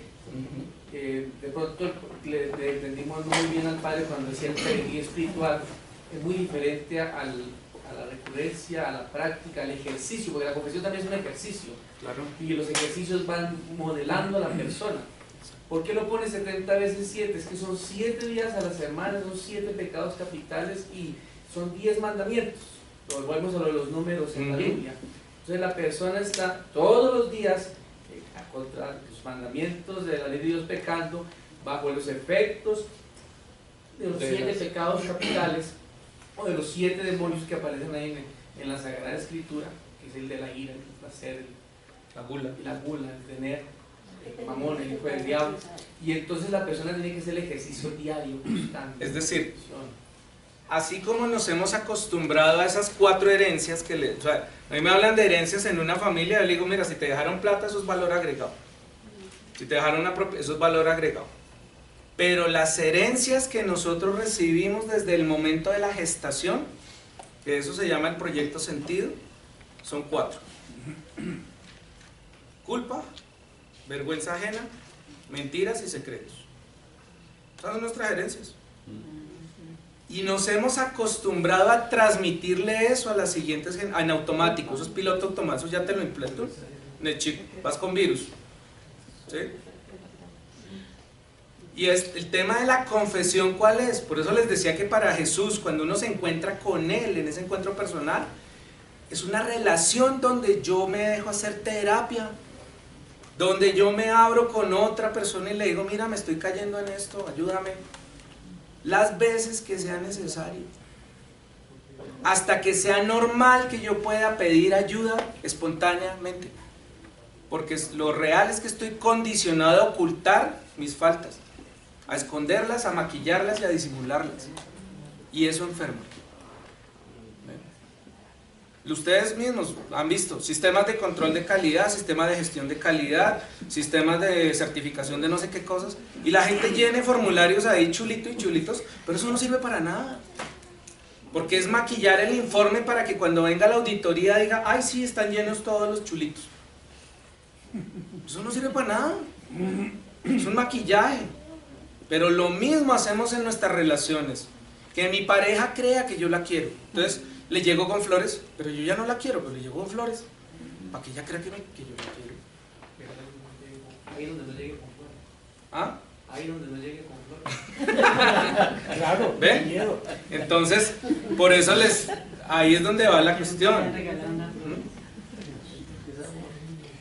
Padre, esta explicación del fenómeno intergeneracional es lo mismo que los hindúes hablan del karma.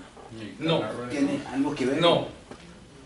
Nosotros, o sea, yo hablo por experiencia porque en la crisis espiritual que yo tuve esos 6 meses, yo después de esos 6 meses salí a una experiencia de ateísmo. Ni siquiera creía en mí mismo. Literal, ni siquiera creía en mí mismo. Así.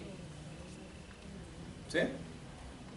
Entonces durante 5 años viví una experiencia de no ir a misa, no tener prácticas espirituales, no iba a ningún lado, pero pasaron esos 5 años y alguna vez me encontré con un muchacho ahí, aquí por la Caracas, en un sitio que se llama Govindas, es un templo budista que hay ahí, de los Hare Krishnas, y él me dijo, ¿quieres almorzar? Es gratis. Y yo como andaba todo autómata, por ahí me la pasaba como perdido en la vida caminando, porque estaba sin trabajo, estaba deprimido, no quería hacer nada. ¿Ve? Pues yo le acepté la entrada al hombre ahí a Govindas y comí ahí y después empecé con, está como chévere, y empecé a ir a como aprender a meditar. Entonces obviamente ellos dan unas charlas y regalan unos libritos y el tema del karma quiere decir acción, no quiere decir nada más. Nosotros acá en Occidente le hemos puesto el contexto moral griego, ¿no? De moralismo, de que es mal karma o buen karma. No, para los orientales no funciona así. Es karma es acción, causa-efecto. Si yo actúo bien, puedo deducir que lo que voy a recibir está en resonancia a eso. Lo que nos dice Jesús mismo, haga el bien. O sea, ame a Dios sobre todas las cosas, que no nos está diciendo quédese sin plata y sea pobre, y harapiento y hippie, y mechudo y por ahí patinchado. No está diciendo nada de eso, está diciendo, ama a Dios, si tienes la bendición financiera, ámalo sobre tu dinero. Gracias porque me diste esto. Ámalo sobre tu casa, sobre tus bienes, agradece eso. ¿Sí? Porque al que más tiene, más se le dará. Pero si lo que crees que tienes es pobreza, pues también te va a decir, mira, más, porque hasta lo poco que creas que tienes se te quitará por tu incredulidad. Y eso son frases que las hemos aprendido de generación en generación, y lo digo así, ¿ves? O sea, la familia nos ha entrenado, eso no, la plata no, eso es malo, el que tiene plata se tuerce. Y uno, generación tras generación, le van entrenando a uno. Es mejor no tener plata. Eso toca difícil, eso entre más duro, si le sale sangre, mejor. No que arriba le dan un castillo de oro. ¿Ven? Pero no es acá, por eso Jesús dijo, vida y vida en abundancia. Aquí, no era después de muertos. Y hagan cosas más grandes que las que hice. ¿Ya levantas muertos? ¿Curas leprosos? Literal.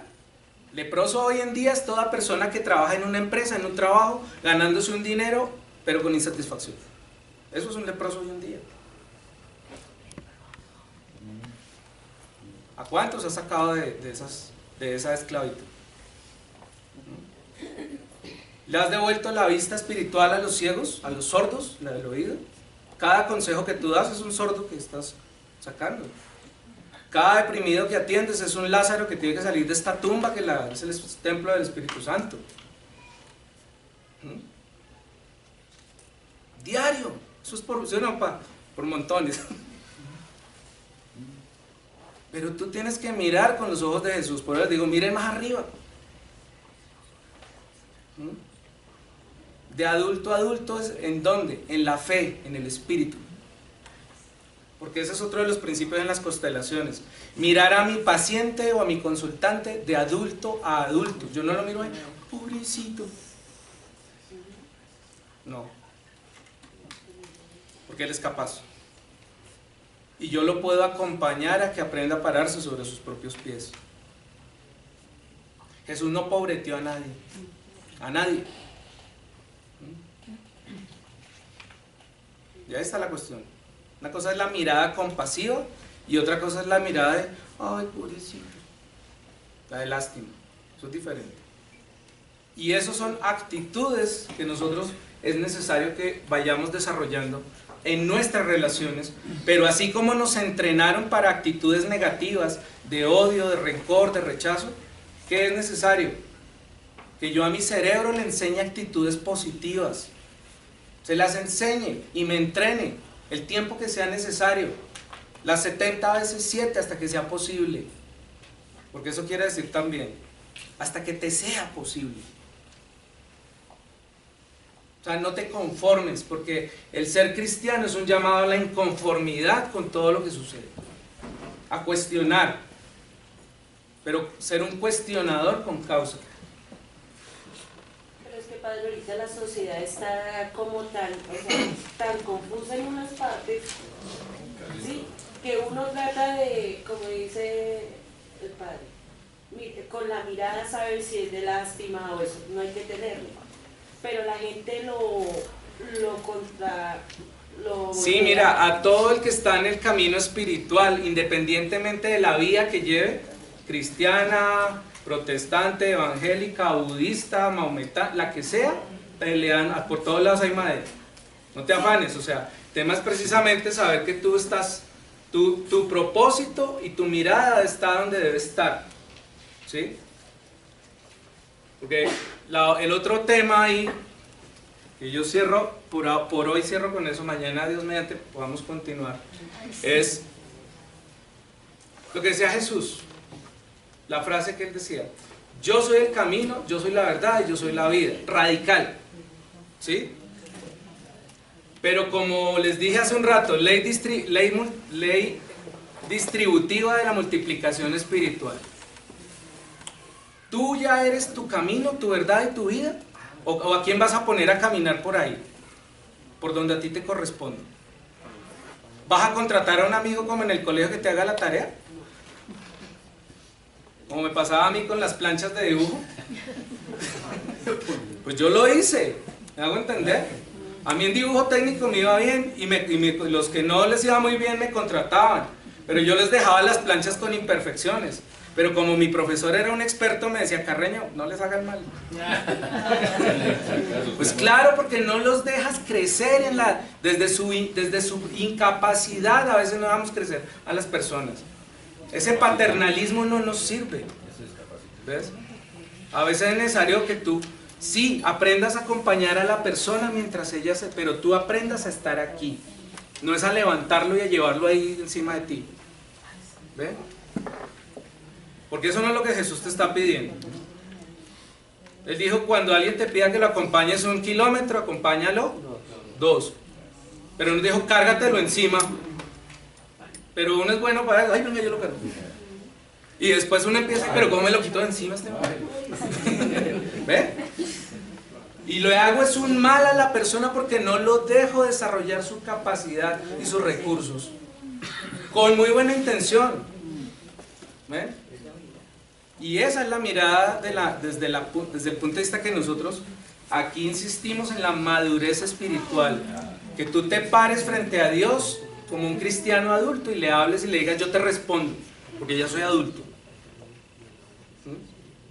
Y sí, chévere, recurro a tus ministros para ayudarme también, porque no soy autosuficiente desde el ego. Porque ese es el otro tema, la autosuficiencia. Una cosa es madurez y otra cosa autosuficiencia. Claro, pero la autosuficiencia a la que yo me refiero es: yo soy suficiente para mí, yo estoy completo para mí mismo y desde ahí me comparto con los demás, desde la abundancia que yo tengo, no desde las carencias. Pero no es que seguimos el mito de la media naranja. Coja 2 naranjas, pártalas por la mitad y pegue 2 mitades, y las otras 2, ¿qué va a hacer? Son 2 naranjas incompletas. Pero con eso vivimos, ¿ve? No, nadie está diciendo que tienes que ser ya producto terminado. No, desde tus carencias y de lo que ya tienes pleno, compártete con el otro. Pero uno dice: no, cuando yo esté ya listo, cuando sea producto terminado. Y esos son desafíos que implica trabajar en estos procesos, pues en mi caso. Porque nos pasa lo mismo que aquí en la autopista. El carril del medio, ¿ven? O sea, el carril de la mediocridad vive así. Pero a nosotros nos llamaron a ser hijos de Dios. En el nivel que San Pablo nos decía, ¿cuál es la meta espiritual? Y se lo pongo en estos términos. La meta espiritual de cualquier seguidor en cualquier creencia espiritual. En cualquiera. No estoy hablando solo del cristiano.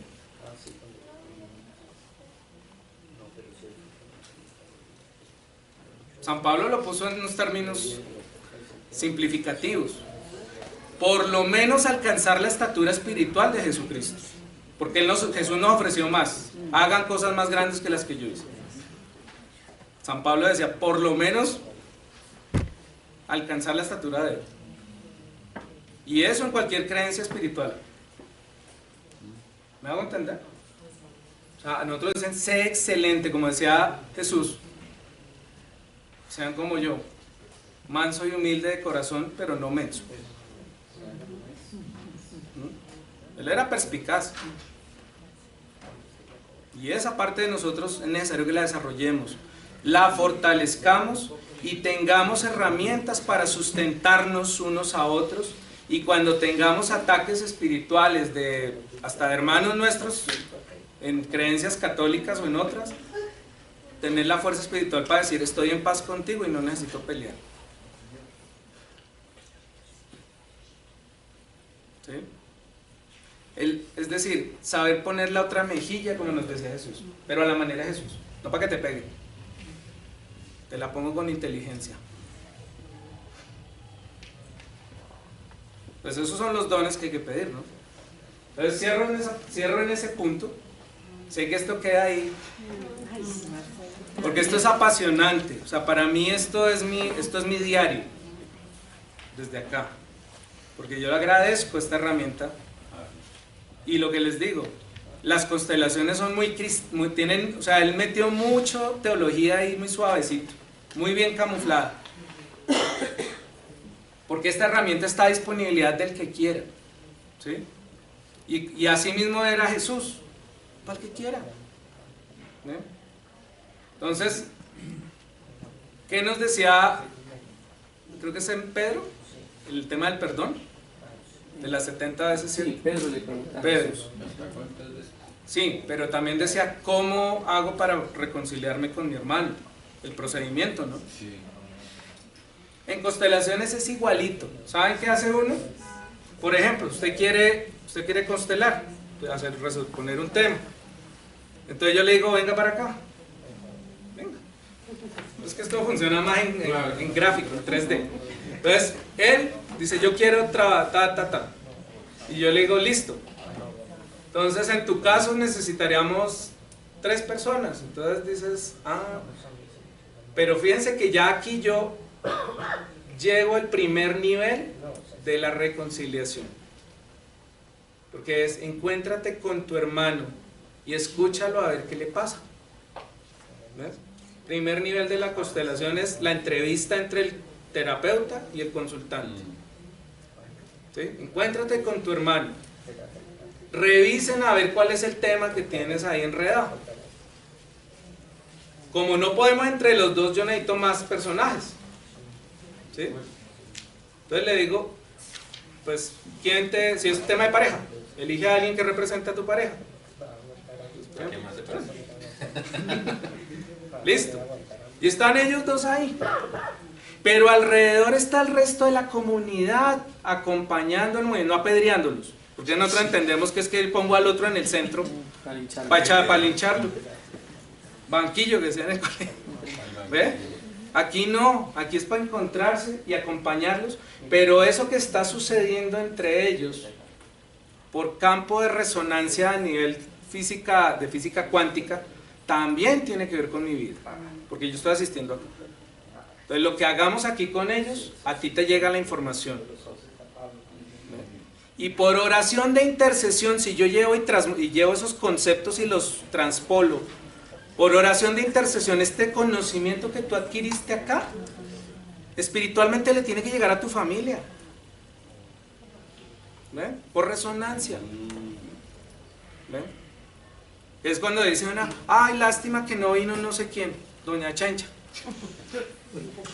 Pues Chencha Dios trajo aquí al que más necesitaba. ¿Sí? ¿A ti? ¿Ves? Y a través de esta experiencia, tal vez para ti cambie la percepción de cómo relacionarte con Chencha. Una preguntita: ¿es cierto que ante la constelación los que está representando en un momento dado comienzan a actuar como los que ya están fallecidos? Bueno, es que ahí ya entro en campo, en eso se llaman campos morfogenéticos. Okay. Es decir, eso tiene que ver con lo que llamaríamos mediums. De cierta forma, los mediums. Yo le presto un momentico mi cuerpo a un representante para el que me elige mi mamá, mi papá, un hermano. Entonces yo le presto un ratico y le sirvo de representante a esa persona. Lo que dice la teoría del campo morfogenético es que hay unos campos de resonancia donde esa experiencia de dificultad que está viviendo la persona, es como si a mí me tomara una fuerza espiritual y me pusiera en una dinámica dentro del contexto de la constelación, ¿sí?, para resolver esa situación. Entonces, es un poco este ejercicio que hicimos, eso que hicieron al principio, esta reflexión, eso se llama una constelación interior. ¿Usted vio a toda su familia o no? ¿Sí la vieron o no? Eso es una constelación, donde usted los invita a estar un ratico aquí con ustedes, a entrar en su campo energético, y que esta información que yo les estoy transmitiendo les está llegando a ellos, a los vivos, encarnados, y a los que ya se fueron. Que eso es lo que yo llamo evangelización hoy en día. Evangelización no es que nos llenen las iglesias. Evangelización es hasta que todas tus células estén armónicas en tus propósitos, y lo que tú digas se haga, y tenga la coherencia que tenía Jesús en palabras y en hechos. Porque todas sus células estaban como en la flecha, porque la flecha no se desbarata por el camino. ¿Ven? Pero nosotros somos flechas que nos manda y parecemos de armotodo. Se desbarató. ¿Sí? Pienso una cosa, siento otra, quiero otra, digo otra y termino. ¿Y por qué será que me va mal? Esquizofrenia. Espiritual. ¿Ven? Disociación. Padre, una pregunta.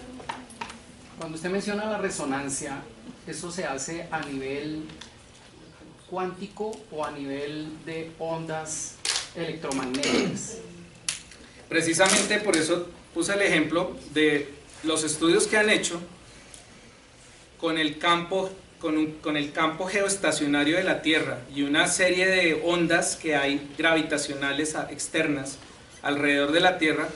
Está comprobado que esas ondas, hay un porcentaje que están sincronizadas con el latido del corazón de los hombres en la humanidad, en la Tierra. Y el otro porcentaje, en este no me acuerdo cuáles son los porcentajes, el otro porcentaje está sincronizado con las ondas cerebrales. ¿Alfa, beta o gamma? No, las más altas. ¿Hay otras más altas que esas? Creo que es delta. Delta. ¿De mayor frecuencia? La de mayor frecuencia. Porque en esas ondas nosotros estamos creando lo que Carl Jung llamaba el inconsciente colectivo. Un poco lo que ustedes hablaban de la máquina, de estos satélites, pero lo mismo, no necesitamos hacer eso para crear un sismo. No es que estamos teniendo pensamientos catastróficos todo el tiempo.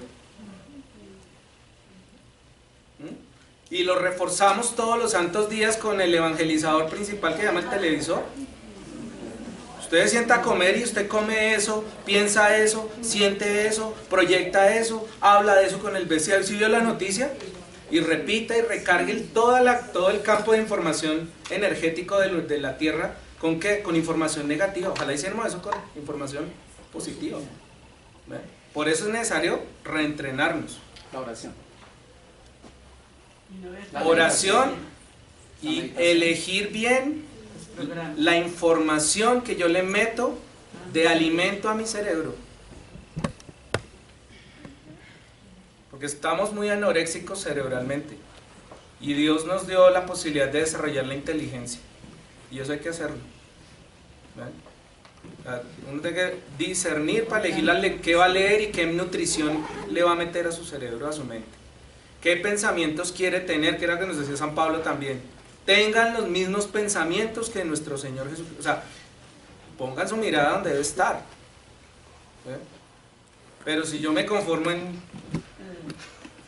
que me dicen mire por debajo de la tabla, y estoy por debajo de la tabla todo el tiempo, y con dolor de espalda y de nuca, y cuando le están diciendo no señor, eleve su mirada, tengan el nivel de pensamientos que tenía Jesús. Ahí la oración y la meditación es una de las generadoras de esas famosas ondas que usted menciona.